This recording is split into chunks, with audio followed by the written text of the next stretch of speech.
Daud sendiri sebenarnya sudah tidak perlu lagi mengatakan DNA. Tidak, dia sudah mengumumkan publik.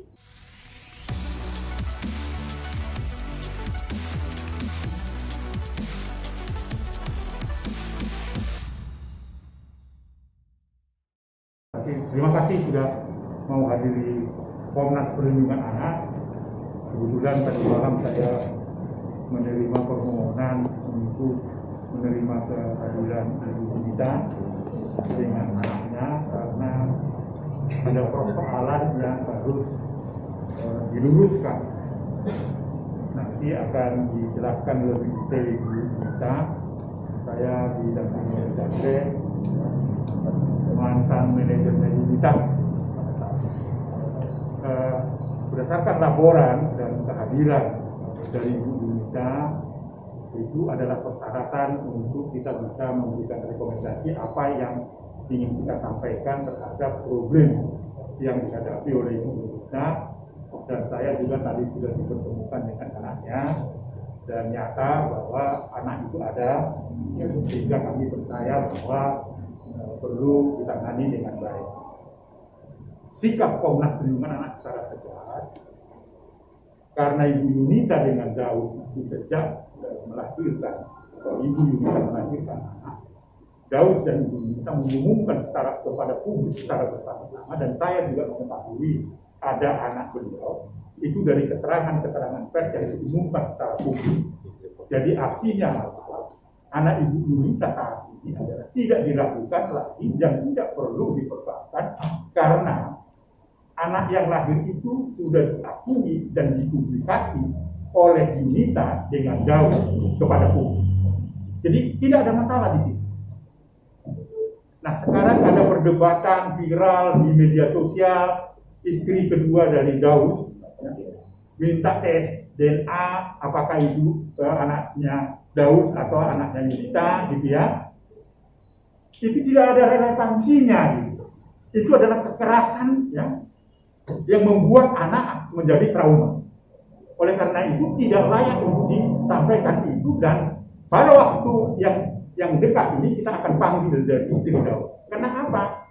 Karena setelah diumumkan itu anak mereka berdua, setelah terjadi perceraian di antara mereka dan Daud itu menikah beberapa kali, istri yang sekarang ini mendebatkan itu sebenarnya Daud itu sebelum menikah pun itu memberikan nafkah. Kasih sayangnya ada. Lalu apa hubungannya istri yang ketiganya Daud itu mengatakan perlu enggak ada urusannya, itu kekerasan. Sekali lagi Komnas Perlindungan Anak akan memanggil segera dan memanggil Daud juga.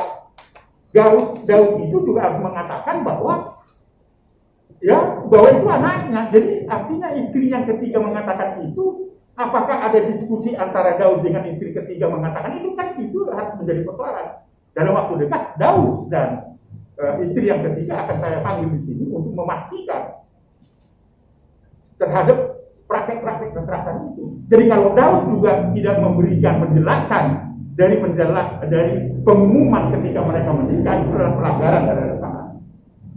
Itu sikap kita terhadap ini, dan tidak perlu mendiskusikan panjang lebar. Berhentilah mengatakan itu dan bertanggung jawab. Kalau tidak, itu merupakan bentuk kekerasan. Baik itu dilakukan oleh Daud karena dia tidak memberikan nafkah lagi dan menutup akses terhadap anaknya itu. Gak boleh. Silakan aja hak dia untuk menikah berapa kali dan sebagainya. Tetapi tidak boleh menutup akses terhadap anaknya yang diakui secara resmi kepada publik. Dan secara legal, akte lahir itu atas dasar nama Yunita dengan Daud.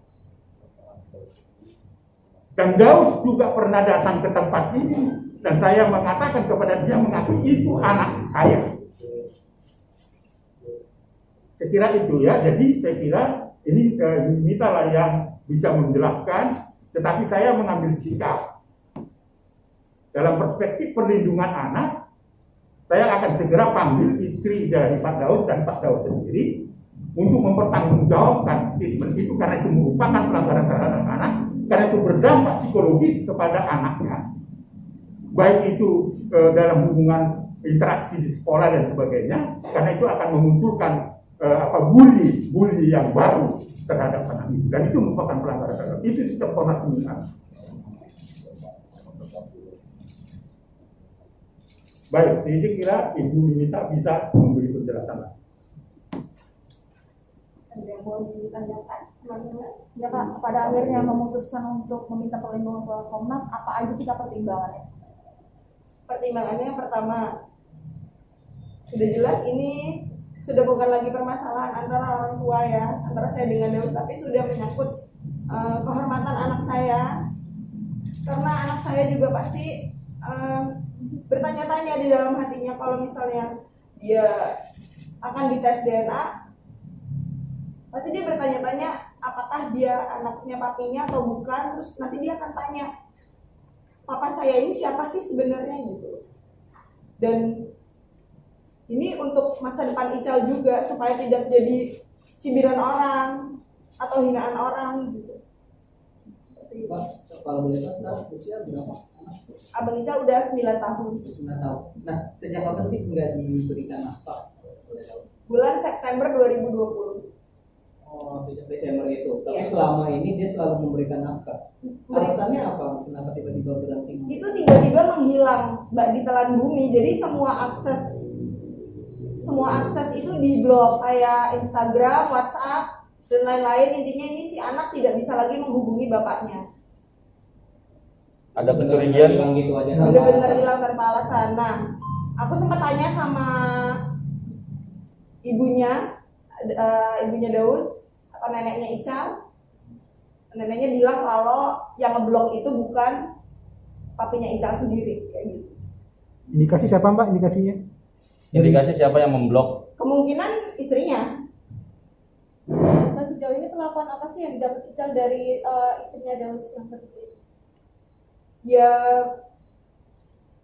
selama ini ya, yang saya tahu memang hubungan mereka itu nggak terlalu dekat gitu ya, dan memang ketemunya itu kan jarang gitu loh. Tiba-tiba aja ngomong di sosial media kalau dia mau melakukan tes DNA, yang menurut aku itu menyakitkan buat anak aku gitu. Tapi sejauh ini anak juga maksudnya belum ada bertanya atau Udah, karena kan dia udah tahu, dan anak 9 tahun itu kan udah bisa nonton TV, udah tahu sosial media, dan udah tahu berita ya, karena kan pasti muncul tuh ya. Terus dia bertanya sama aku beberapa kali, "Mah, emangnya aku ini beneran bukan anak papi ya? Kalau aku bukan anak papi, aku anak siapa?" Kayak gitu. Itu kan aku kan sebagai ibunya bingung jawabnya gitu loh. Orang abang anak papi kok, kata siapa abang tuh bukan anak papi, aku bilang gitu sama dia gitu. Karena 1 bulan ini tidak ada permintaan maaf atau pembelaan dari bapaknya, makanya saya putuskan untuk datang ke Komnas Anak untuk meminta saran ke depannya ini baiknya seperti apa untuk kebaikan anak saya, seperti itu. Kita tahu nggak sih kenapa pihak sana tuh tiba-tiba saja ngomong kalau ini bukan anaknya Daus, harus tes DNA. Kalau itu aku kurang tahu kenapa tiba-tiba ada omongan tes DNA. Makanya mungkin itu nggak mungkin ada asap kalau tidak ada api. Nggak mungkin kan tiba-tiba istrinya ngomongin tes DNA kan. Mungkin sudah ada perbincangan antara suami istri, kan aku juga nggak tahu gitu. Tapi sebaiknya sih dari pihak Daus ini seharusnya nggak diem aja gitu loh. Ini anaknya loh dikatain gitu loh. Jangan mentang-mentang yang ngatain istrinya terus dia diem aja, nggak berani ngebela anaknya kayak gitu. Sudah sempat berusaha untuk bagaimana caranya untuk bisa bertemu sama Daus dan bermediasi gitu. Kan diblok semua aksesnya. Tapi lewat ibunya gitu. Ibunya tidak mau ikut campur urusan ini. Jadi lebih tepatnya ibunya juga takut ya sama anaknya gitu. Jadi nggak bisa menjembatani juga seperti itu. Tapi kalau hubungan sama ibunya Daus masih baik? Baik, sama keluarga Daus, sama tantenya, sama ibunya sering masih nelfon Ical gitu, masih video call, masih. Tapi kalau bapaknya enggak ya. Karena untuk rencana pemanggilan Iya, saya kira waktu dekat ya, karena ini tidak bisa dibiarkan begitu lama ya, karena anak ini trauma seperti yang disampaikan ya. Dan itu tidak ada toleransi terhadap itu. Daus harus bertanggung jawab terhadap itu karena sudah mengumumkan itu secara publik dan akte lahirnya juga itu atas nama mereka. Maka kewajiban dari Daus itu menafkahi anak ini gitu loh. Ya, dalam perspektif perlindungan anak. Dan saya kira istri Daus itu mengatakan tes DNA apa hubungannya, dan itu merupakan pelanggaran terhadap hak anak. Gak ada urusannya dia, kecuali Daus mempersoalkan kembali gitu loh. Tapi ini kan orang lain, dan Daus berhenti tidak ngomong. Saya tidak toleransi terhadap itu karena saya harus bela Ical ini sebagai anak mereka itu tadi loh. Bagaimana itu sekarang ini sedang menjadi umpatan banyak orang dan sudah bertanya gitu. Betulkah ini? Ini kan apalagi dengan situasi sekarang ya. Daus dalam posisi seperti ini kan orang akan bertanya-tanya dan itu menjadi konsumsi dari teman-temannya sendiri. Nah, kalau pertanyaannya kapan? Dalam waktu dekat. Ya, setelah ini saya akan panggil. Gak bisa ini dibiarkan dan harus diselesaikan. Ya, bukan hanya sekedar minta maaf loh. Gak ada urusannya DNA dengan itu. Karena Daus sendiri juga mengakui kepada publik. Saya kira kita semua tahu bahwa dia punya anak itu ketika itu mereka umumkan secara resmi. Sudah. Dan bahkan legal statusnya itu ada aktenya gitu loh. Apalagi itu loh ya, ini tidak ada toleransi ya bagi Komnas Perlindungan Anak ya, benar Ibu Junita. Saya harus berpihak kepada Ical karena Ical harus punya identitas yang baik.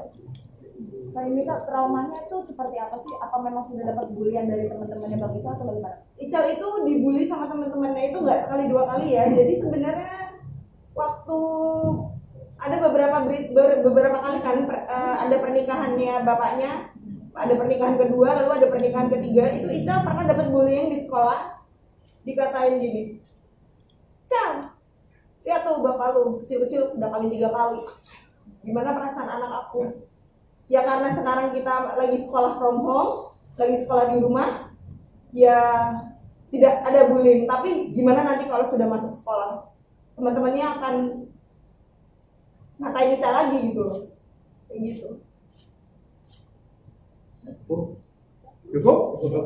Kak Yunita sendiri harapannya mau seperti apa sih Kak? Harapan aku ya Daus ini gentle. Kalau dia harus mengakui kalau Ical itu anaknya gitu. Seperti itu. Seperti yang dibilang Bapak, istrinya itu tidak punya hak untuk mengatakan tentang tes DNA karena dia itu orang lain yang tidak ada hubungan sama sekali dengan anak saya. Kak menjelaskan hal ini sendiri ke Ical seperti apa sih Kak? Maksudnya kan apa dia pernah rindu papinya tapi awalnya aku bilang sama Ical nanti kalau misalnya mau di tes DNA gak apa-apa ya, aku bilang buat kebaikan Ical. Tapi sekarang setelah saya bertemu dengan Bapak Aris, saya diberi pencerahan bahwa tidak perlu diadakan tes DNA. Sekali saya potong, tidak ada haknya dari istrinya Daus mengatakan itu. Dan itu tidak dibenarkan, itu pelanggaran. Gak ada hubungannya dengan Ical dan itu kan. Yang ada hubungannya kan Daus. Daus sendiri tidak mempersoalkan dan sejak awal pun sudah mengatakan itu anak mereka. Titik, gitu loh. Itu loh yang saya membuat emosional terhadap itu, nggak ada hubungannya. Itu pelanggaran terhadap hak anak sebagai anak mereka berdua. Di mana ada hubungannya itu? Apa kalau itu dinyatakan itu tidak atau iya pun apa keuntungan dari istri Daus? kalau bukan anaknya. Iya. Daus sendiri sebenarnya sudah tidak perlu lagi mengatakan DNA. Dia sudah mengumumkan publik dan legal statusnya juga sudah mengatakan akte lahir yang oleh negara atas nama mereka berdua. Titik gitu loh. Sekarang Daus harus bertanggung jawab terhadap usia perkembangan anak ini. Sekolahnya, pengasuhannya, nafkahnya dan sebagainya. Titik gitu loh. Jangan diblokir. Kalau misalnya Daus memblokir hubungan komunikasi terhadap anak kandungnya ini, gitu loh, yang diakuinya dia, itu pelanggaran terhadap hak anak juga, apalagi tidak memberikan nafkah sejak September 2020. Oleh karena itulah saya kira segera saya akan memanggil, nggak ada ngadi-ngadi.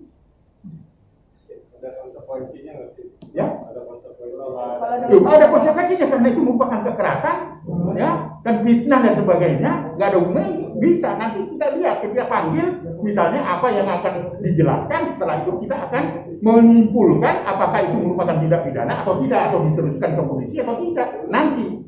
Nah, tentunya kita akan konsultasi pada Yunita dengan anaknya juga kan gitu, tapi kita harus bedah kasusnya itu setelah nanti kita datangkan mereka berdua. Pak Yunita, kita kan tahu ya akhir-akhir ini sering berbalas update status sama si perempuan itu kan ya. Itu awal pemicunya tuh karena apa sih Kak sebenarnya? Awal pemicunya nih lucu nih. Jadi sebenarnya itu nggak ada angin nggak ada hujan ya, sebenarnya lebih ke jadi kan bulan September itu akses kan diblok ya.